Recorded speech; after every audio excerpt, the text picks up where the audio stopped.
Your Excellency, thank you so much for joining CNBC.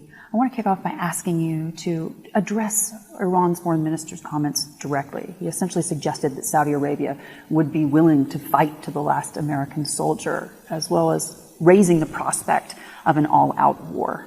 That's ridiculous, and it's not the first time he said something ridiculous and laughable.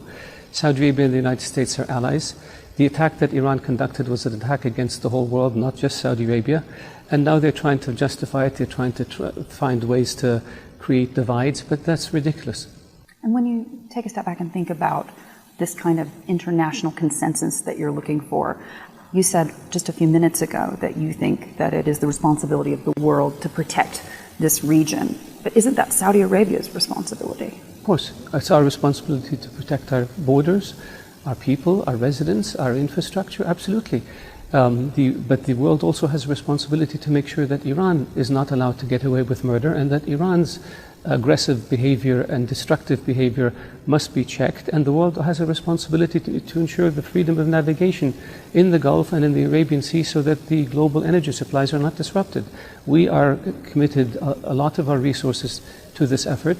We have strong defense capabilities in order to deal with these efforts, but it has to be, the world community has to take a step in this direction also.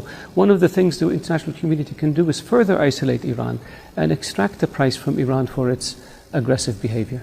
It seems as if the president at least twice has backed down from directly confronting Iran in the last few months. Does it worry you that at the last moment he'll back away?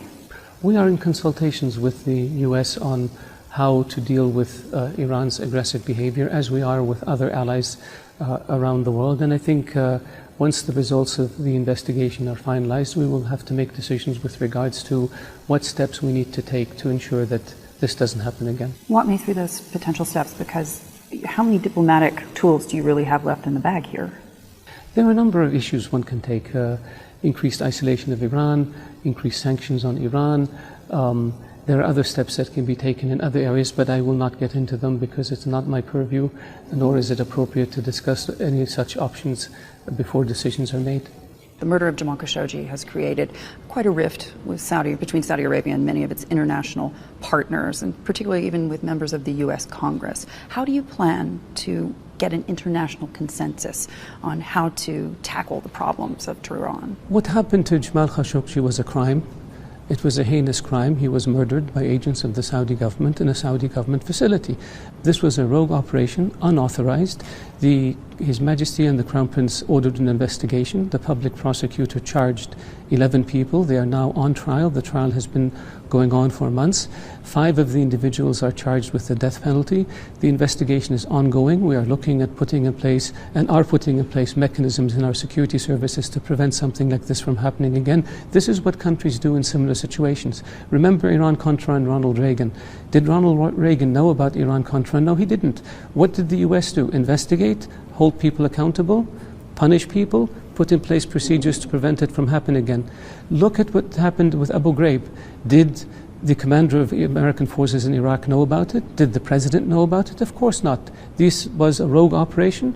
People were investigated, people were charged, people were punished, and procedures were put in place to prevent it from happening again. This is what we're doing in Saudi Arabia, and I think when people see the conclusion of the trials, all of this will change. Unfortunately, charges have been leveled at Saudi Arabia that are frankly irrational.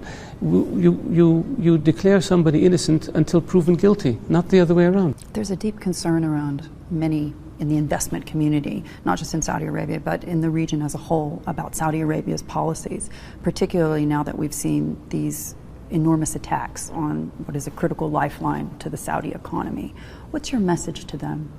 Well, I have 2 messages. The first message with regards to our regional policies is we've worked hard to bring peace between Ethiopia and Eritrea after 20 years of conflict. We worked hard to improve the relationship between the President of Eritrea and the President of Djibouti. We are working to put together a collection of countries in the Red Sea so that we can deal with issues like environmental issues, security issues, piracy, human trafficking, economic development, so we can stabilize this region. We are the largest supporter of the G5 forces in the Sahel countries, and we are one of the largest, if not the largest, provider of economic assistance to those countries, so we take on Boko Haram. We are working in terms of trying to stabilize the situation in Afghanistan. We are working with our friends in India and our friends in Pakistan to see how we can calm the situation. We are working very hard with our partners on countering terrorism and extremism, and this is what we're doing externally. So we have done a lot to try to stabilize our region. We are working on stabilizing the oil markets, and we are doing our domestic reforms, which we can talk about later. But with regards to Saudi Aramco, I believe the accident that happened, it was unprecedented. 5.7 million barrels were removed. No event like this had happened in the history of the oil industry. Saudi Aramco, because of its superb engineering and superb construction and superb emergency efforts, was able to put out the fires, one in 4 hours and one in 6 hours. Within 48 hours, they were beginning to resume the production of oil gradually, and by the end of September, they're back to their production as it was before the attack. This is a record time. In the meantime, they were able to fill the gaps by tapping into their strategic petroleum reserves so that the international markets are not affected. No oil company in the world could have done a job like Aramco. So if anything, this I believe will reinforce the bullishness of investors when it comes to Saudi Aramco and its potential IPO. In spite of that quick comeback, though, that you mentioned that Aramco was able to pull off, really, in spite of unprecedented attacks, you still have a serious issue, which is that Saudi's defenses were critically breached. And even with the support pledged by the Pentagon in terms of more manpower and more military hardware, you can't protect yourself every time. What is the plan to protect Aramco and to protect Saudi Arabia in the face of attacks? Yeah, I will leave the details to the experts in this area, but what I can assure you is that Saudi Arabia is committed to protecting its borders, its people, its residents, its infrastructure, and its facilities. The Saudi armed forces have been able to stop 260 ballistic missiles from hitting their targets. No country in the world has been subject to such an attack by ballistic missiles like Saudi Arabia, and this speaks very highly about the capabilities and competence of the Saudi military. They have also been able to intercept dozens of drones that people were trying to fly into Saudi Arabia, which also speaks to the professionalism of the Saudi military. Sometimes you don't succeed. I believe that the investigation is ongoing with regards to could this have been prevented, how could it have been prevented, are there any issues that we need to deal with. Remember, Hadley, that the issue of using drones in warfare is a new phenomena, and I believe that the whole world is trying to find ways to deal with this threat, and I am confident that we will be able to. Do you believe that you'll be able to continue to tap the U.S. government in the face of any need? The U.S. government has been very supportive of Saudi Arabia for the past 80 years. The U.S. government is our largest provider of military supplies and defensive equipment. The U.S. government is working very closely with us to assess our needs and to fill our needs, because the U.S. government is very aware that instability or insecurity in the region has a huge impact on the global economy and, by extension, the U.S. economy. When you take a step back and think about the things that you're hearing from Tehran, what is a red line now for Saudi Arabia? Because what they've done potentially is to hit the critical line to the Saudi economy. We hold Iran responsible for the attack, but we are investigating where the launch emanated from. And when the investigation is complete, we will consult with our allies and determine what steps we need to take in order with regard to Iran. And finally, sir, as you head into the UN General Assembly next week, you're talking about creating an international coalition or an international consensus that this part of the world needs protection. But can't you protect yourselves? Yes, we can. But you haven't. We can, and we are. And we are trying to see, but when it comes to waterways and international shipping that affects the whole world, it has to be an international effort. Are we talking about China? Are we talking about other countries that are benefiting from the oil supplies that are coming from this region? We're talking to a lot of countries in terms of what contributions they can provide, as is the U.S.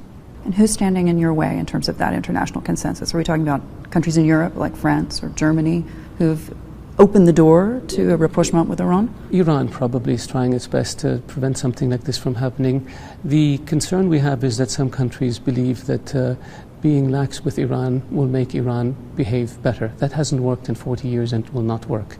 The idea that a parallel financial system can be established so Iran can trade is, we believe, is a non-starter. It's not going to work. The idea that Iran can be offered loans is also, we believe, appeasement. Every time anybody has appeased Iran in the past 40 years, Iran has used that in order to cause mischief. The message to Iran has to be very clear. Your behavior of exporting your revolution, your behavior of supporting terrorist groups and providing them with ballistic missiles, and your behavior of interfering in the affairs of other countries must come to an end if you want to become a member of the international community. Your Excellency, thank you for joining